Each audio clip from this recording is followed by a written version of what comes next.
నేను మీ తిరుమల అండి. నేనైతే ఇవాళ కోడిగుడ్డు పొరుటు చేసేసానండి డిఫరెంట్ స్టైల్లో.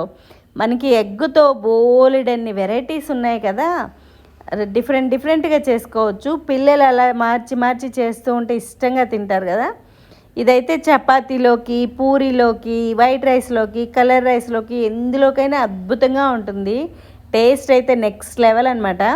నేనైతే బాండి పెట్టేసి ఆయిల్ వేసేసాను. దీంట్లోకి పోపులోకి ఏం వేయాల్సిన అవసరం లేదు. ఆనియన్స్ కట్ చేసి వేసేస్తే అవి అలా వేగుతూ ఉంటాయి. కొంచెం సాల్ట్ వేసేస్తే నెక్స్ట్ ఇంకో బాండిల్ పెట్టేసుకొని ఆమ్లెట్ లాగా మనం ఎగ్స్ కొంచెం ఉప్పేసి కలిపి వేసేసుకుంటే అలా కలిపేస్తే ముక్కలు ముక్కలుగా అయిపోతుంది కదా. ఇది బాగా చెమ్మ లేకుండా డ్రైగా వేయించేసుకోవాలి.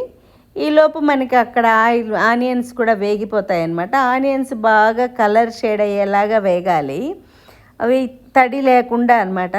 మనం ఇప్పుడు ఆనియన్స్లో ఉప్పు వేసుకున్నాం, ఇందులో ఉప్పు వేసుకున్నాము, అదొకటి గుర్తుపెట్టుకొని మనం ఉప్పు కరెక్ట్గా వేసుకోవాలి. మళ్ళీ నాకు ఇదైతే ఒక 3 నిమిషాలు పట్టింది ఇది వేగి డ్రై అవ్వడానికి. ఈలోపు మనకి ఆనియన్స్ కూడా పక్కన వేగిపోయాయి చూడండి, బాగా కలర్ చేంజ్ అయిపోయాయి కదా.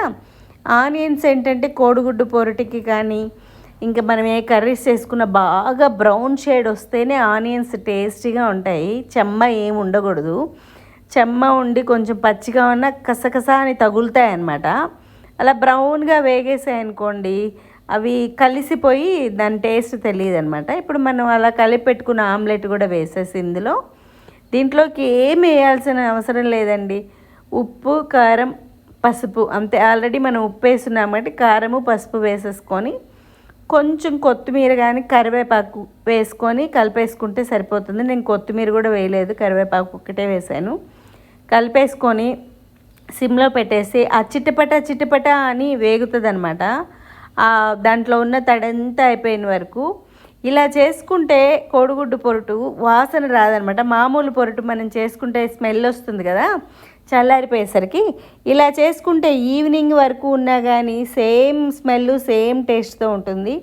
చాలా చాలా బాగుంటుంది. ఇంకా మనం దీంట్లో ఏమీ వేయలేదు కదా, చూడండి ఎంత న్యాచురల్గా కర్రీ అలాగే చేసుకున్నాం కదా. ఇదైతే ఇందులోకి తిన్న ఎక్సలెంట్గా ఉంటుంది. బయటికి ఆ ముక్క తగులుతూ ఉంటుంది కదా, చాలా అద్భుతంగా అనిపిస్తుంది తింటుంటే. టేస్ట్ అయితే నెక్స్ట్ లెవెల్. ఏమున్నాయండి, ఏం వేసాము ఇందులో, పెద్ద ఇంగ్రీడియంట్స్ కూడా ఏమీ వేయలేదు కదా, కానీ కర్రీ అయితే అద్భుతంగా తయారవుతుంది. అందరు ఇలా ట్రై చేసి ఎలా వచ్చిందో చెప్పండి. నా ఛానల్ అయితే సబ్స్క్రైబ్ చేసుకోండి, ఇలాంటి రెసిపీస్ వస్తూనే ఉంటాయి.